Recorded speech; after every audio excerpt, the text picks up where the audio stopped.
Days 5 to 7 after trabeculectomy, completing week 1 with safer routines and visual comfort. After a trabeculectomy, glaucoma surgery, the first week is all about gentle healing and carefully reintroducing normal tasks.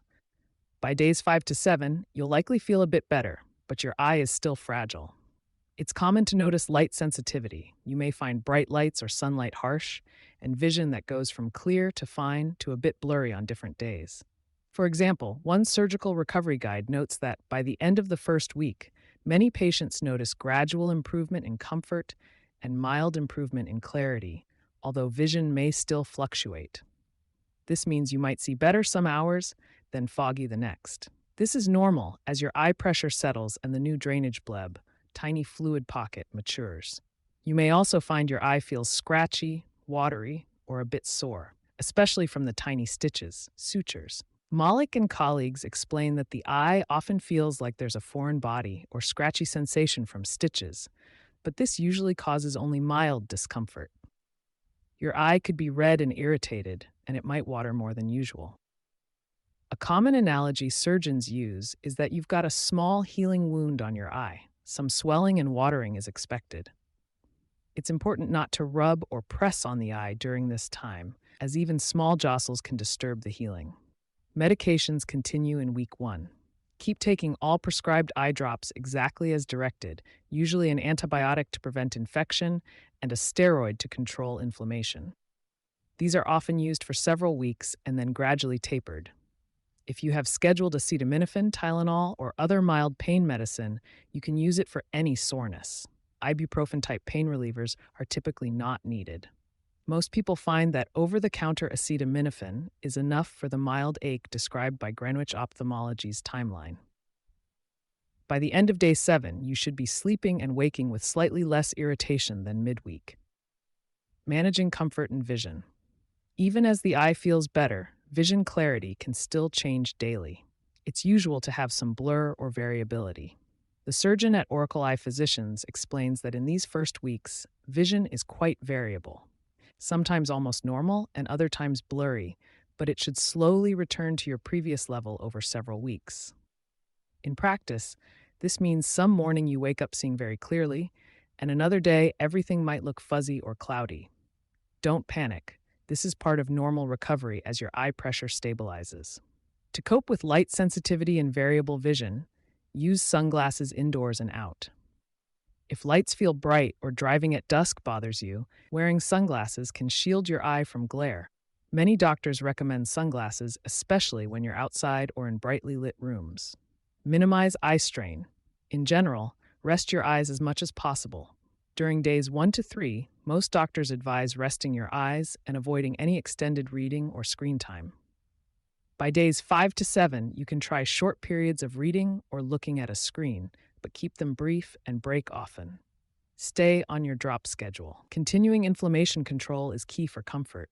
Every drop of steroid or antibiotic is important to prevent swelling and discomfort. Safer screen time and reducing eye strain. You might be wondering when you can get back to screens, phone, computer, TV.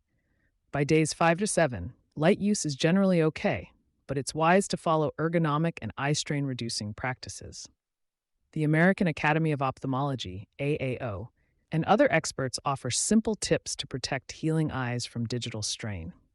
Take frequent breaks. Use the 20 to 20-20 rule. Every 20 minutes, look at something 20 feet away for at least 20 seconds. This rest lets your eyes refocus and blink normally. Maintain good distance and posture. Sit upright at a desk or table with the screen about an arm's length away, 25 inches. Position the screen so your gaze is slightly downward, the top of the display just below eye level. This reduces eye strain and neck tension. Adjust light and contrast. Make sure room lighting isn't too dim or too bright compared to the screen. Increase your screen contrast so text stands out. As one guide notes, ensure your screen's brightness roughly matches the room light. Use matte screen protectors or anti-glare filters if you're in a bright room. Use large, clear text. On computers or phones, bump up the font size. Experts recommend at least a 12-point or larger dark text on a light background for easier reading. High contrast visual themes, dark mode versus light mode, etc., that suit your comfort can help reduce squinting. Blink often and lubricate. We tend to blink less when staring at screens, so remind yourself to blink or look away. Keep preservative-free artificial tears handy during the day. If your eye feels dry, apply drops as needed. The AAO explicitly suggests keeping drops at hand to help lubricate your eyes when they feel dry. A small room humidifier or steam, like from your shower, can also ease dryness in winter or air-conditioned environments. Follow any specific instructions from your doctor about screen use. There's no strict safe hours per day rule, but many surgeons advise not pushing it in the first week. Instead of marathon sessions, do short bursts, 5 to 10 minutes, and rest frequently. Regarding blue light, don't fret too much. Researchers have found that special blue light blocking glasses or filters don't reduce digital eye strain more than neutral, clear filters.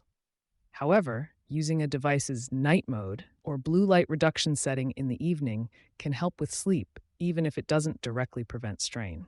So if it's easier on your eyes or helps you settle at bedtime, go ahead and use the blue light filter, but focus more on all the other healthy screen habits above. Activity restrictions. Your doctor gave you rules for a reason. Protect that fresh surgical site. In days 5 to 7, the main restrictions usually remain in place from day 1, unless told otherwise. No swimming or submerging your face. Avoid pools, hot tubs, lakes, or even face-down baths for at least 2 to 4 weeks. Bacteria in water can cause infection in the healing eye. Showering is allowed, starting the day after surgery, but be careful to keep water, soap, shampoo, and conditioner out of the eye. You can wash your hair, but tilt your head back and/or use gentle water flow so nothing runs into the eye. Avoid dusty or dirty environments. Skip gardening, yard work, dusting, or home renovation for now. Dirt and dust can irritate the eye or introduce germs. Kaiser's Guide specifically says to avoid gardening and dust for 1 to 2 weeks. If someone else can do the chores, let them, or wear protective goggles if absolutely needed, but generally best to wait until clear. No heavy lifting or straining. Lifting heavy objects, straining, including heavy housework, and even bending forward can sharply raise pressure in the head and eye. For the first 2 weeks, and often longer, avoid lifting more than about 5 to 10 pounds, and do not bend over at the waist. Instead, bend your knees and lift with your legs if you must pick something up. One surgeon's instructions say, strenuous activity, heavy lifting, and bending over should be avoided for the first 1 to 2 weeks. This also means no weightlifting, no exercise that makes your face red, like running or aerobics, and even avoid straining on the toilet. Ask your doctor about using a stool softener if needed. Follow medication timing and precautions. Keep your eye shield or patch on at night for at least the first week, as your doctor recommended, to prevent you from accidentally rubbing your eye in sleep. During the day, wear your regular eyeglasses if you have them, and don't try to wear contact lenses for many weeks. Kaiser notes that patients usually need to avoid contacts for about 8 weeks after a trabeculectomy. In short, take it very easy. If it's strenuous for the body, it's strenuous for the eye.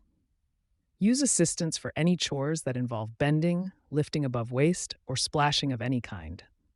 To make life easier, consider using prepared meals or meal kits. These ready-made or easy-prep dinner kits can cut down on time spent chopping, lifting pots, and bending over counters, lowering the strain on your eye during this vulnerable week.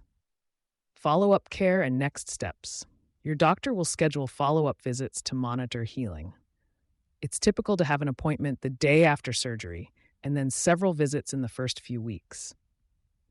Day 1 post-op.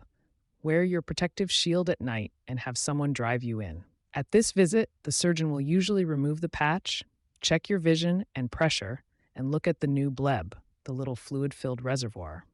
They will give you any new drop instructions and be explicit about what activities to avoid. Week 1, you'll likely return in about a week, day 5 to 7.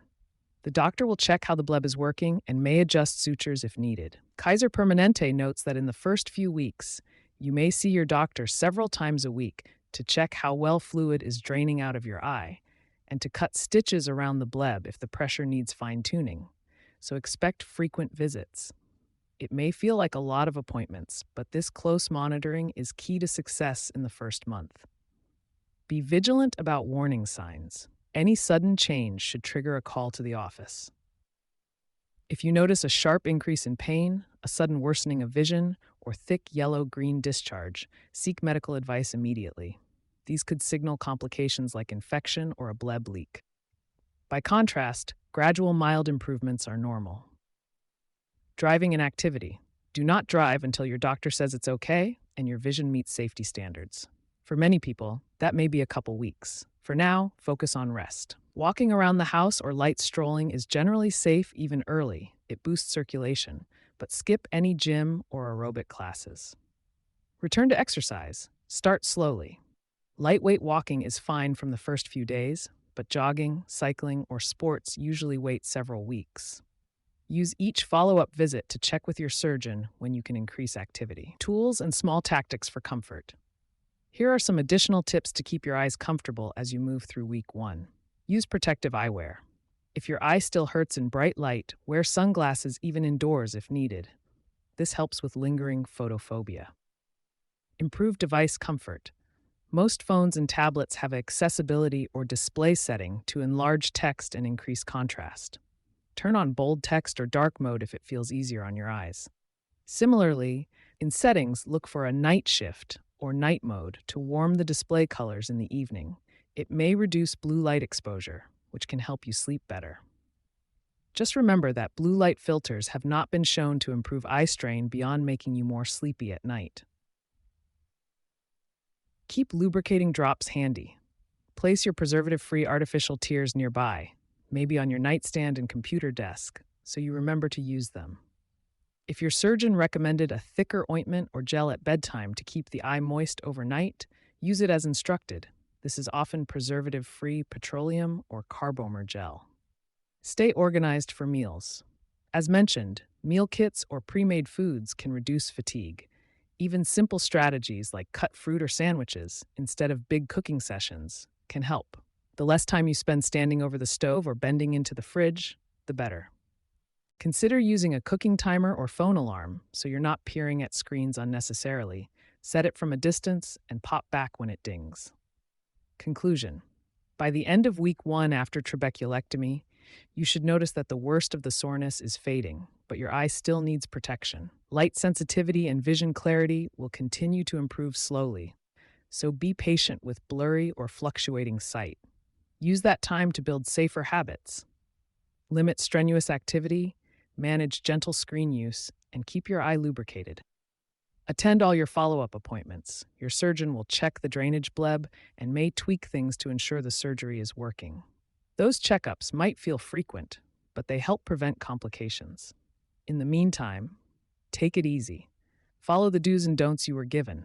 Cover your eye at night, keep water out of it, avoid heavy lifting, and keep moving gently. Utilize small conveniences like high-contrast device settings, glasses or sunglasses, and simple meals to make this week as comfortable as possible. Gradual rest and care now will help lead to a successful recovery and clearer vision down the road. All links to sources are available in the text version of this article. You can find the full article at visualfieldtest.com. Thanks for listening. To check your visual field, click the link at the bottom of this article or visit visualfieldtest.com.